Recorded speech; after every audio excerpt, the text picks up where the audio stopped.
القرآن پښتو ژباړه، تفسیر او زده کړه. سید ګران آغا کتابتون یې وړاندې کوي. بسم الله الرحمن الرحیم. شروع کوم په نامه د الله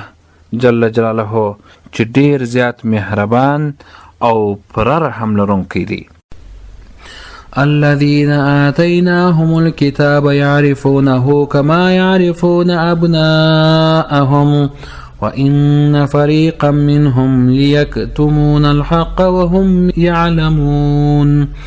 الحق من ربك فلا تكونن من الممترين. هغه کسان چې ورکړي دي موږ دوی ته کتاب پیژنې دوی هغه یعنی محمد صلی الله علیه وسلم او اسلام د دوی د کتابونو په تعریف لکه چې پیژنې دوی زامن خپل او په تحقیق چې یوه ډله له دوی څخه خامخا پټوي حق یعنی وصف او صفت د محمد صلی الله علیه وسلم. حال دا چې دوی پوهیږي یعنی په حقانیت د اسلام او نبوت د محمد صلی الله علیه وسلم. حق ثابت دی لرا بستا نو مکیږه ته خامخا له شک کوونکو څخه. یعنی کتابیان تا ډیر په ښه شان سره پیژني او ستا د نسب، قبیلې، مولد، مسکن، شکل، اوصاف او له ټولو احوالو څخه په ښه شان سره پوه او خبر دي چې د دې علامو او ښه پیژندګلوۍ د امله هغوی ستاسې په موعوده نبوت ښه علم او باور هم لري او داسې مو ښه پیژني لکه چې په ډیرو هلکانو کې خپل زامن بېله تردد او تعامله یو څوک پیژني، مګر د دوی له مخالفت څخه هیڅ اندېښنه مه کوه او هیڅ تردد او شک پکښې کې مه لره. ولكل وجهة هو موليها فاستبقوا الخيرات أينما تكونوا يأتي بكم الله جميعا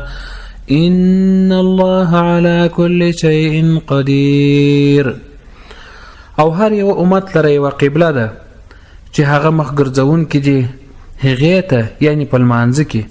نو تاسې وړاندې سئ یعنې یو تر بله نیکیو ته هر چیرې چې یاست تاسې رابولي تاسې الله ټول یعنې په قیامت کې دپاره د جزا د اعمالو بېشکه چې الله په هر شي باندې قادر دی. یعنی الله تعالی جل جلاله هر ملت لره یوه قبله ټاکلې او مقرره کړې ده چې د هغې په لوري د عبادت په وخت کې مخ وګرځوي، یا هغه مسلمانان ملتونه چې د کعبې په بیلو بیلو اړخونو لکه شرق، غرب، شمال او جنوب کې پراته دي نو په دې باب بحث کول یا په خپله قبله او سمت باندې جګړې ته ملا تړل عبث او خوش خبره ده. ومن حيث خرجت فولي وجهك شطر المسجد الحرام وإنه للحق من ربك وما الله بغافل عما تعملون. ومن حيث خرجت فول وجهك شطر المسجد الحرام وحيث ما كنتم فولوا وجوهكم شطره. او هر ځای ته چې ووځې ته ای محمد صلی الله علیه وسلم نو وګرځوه ته مخ خپل په لورې د مسجد حرام یعنی په لمانځه کې او بېشکه دا مخ ګرځول کعبې ته خامخا حق دی د طرفه د رب ستا او نه دی الله جل جلاله بې خبره له هغه شي څخه چې تاسې یې کوئ. او هر ځای ته په هر وخت کې چې ووځې ته ای محمد صلی الله علیه وسلم یعنی سفر ته او قصد لمانځه وکې نو وګرځوه ته مخ خپل په لوري د مسجد حرام یعنی په لمانځه کې او په هر ځای او په هر وخت کې چې یاست یعنی ای مؤمنانو نو وګرځوئ تاسې مخونه خپل په لوري د هغې یعنی کعبې شریف یعنی د قبلې تحویل یې مقرر او بیا ځکه وفرمایه چې د هغه علل او عوامل متعدد دي نو د هر علت د څرګندولو دپاره دغه حکم تکرار سوی دی. قد نرى تقلب وجهك د دې څخه معلومیږي چې د خپل رسول صلی الله علیه وسلم د خوښۍ او رضا او د هغه د تکریم دپاره هم دا حکم کړی دی. ولکل وجهة هو موليها څخه معلومیږي چې د الله تعالی جل جلاله عادت په همدې باندې جاری دی چې هر ملت او هر پیغمبر ته چې د مستقل شریعت خاوند وي د هغه د شان سره مناسبه مستقله قبله ټاکي او مقرره وي. لئلا يكون للناس عليكم حجة إلا الذين ظلموا منهم فلا تخشوهم واخشوني. د دې دپاره چې نوي خلکو یعنی یهودانو او مشرکانو ته په تاسې هیڅ اعتراض مګر اعتراض د هغو کسانو چې ظالمان دي له دوی څخه، نو وبېرېږئ له اعتراضونو د دوی څخه او وبېرېږئ زما څخه یعنی د الله څخه یعنی او زما نافرماني مه کوئ. الله جل جلاله وایي یعنی کعبې ته مخ ګرځول د دې دپاره چې په تورات کې ذکر سوي وه چې د ابراهیم علیه السلام قبله بیت الله ده او د آخر زمانې نبی صلی الله علیه وسلم ته به هم د هغه په لوري د مخ ګرځولو حکم کیږي.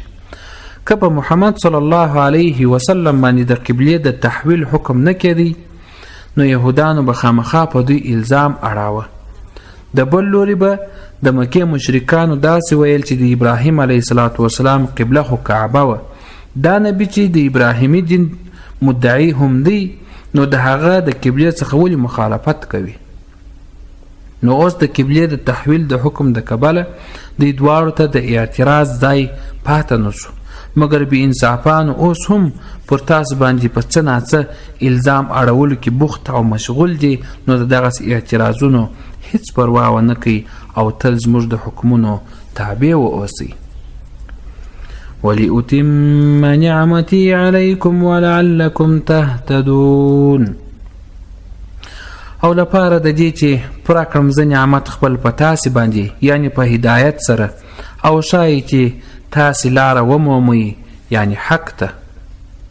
یعنی دا قبله مو تاسو ته د دې د عمله مقرره کړې ده چې د دشمنانو د پیغورونو څخه خلاص سئ او د هغو په سبب زموږ د انعامونو اکرامونو مستحق او د انوارو او هدایاتو پوره واړه سئ. د قرآن کریم د پښتو ژباړې تفسیر او زده کړې لپاره زموږ چینل سبسکرایب کړئ او څنګ ته یې د زنګ پر سویچ باندې کلیک وکړئ.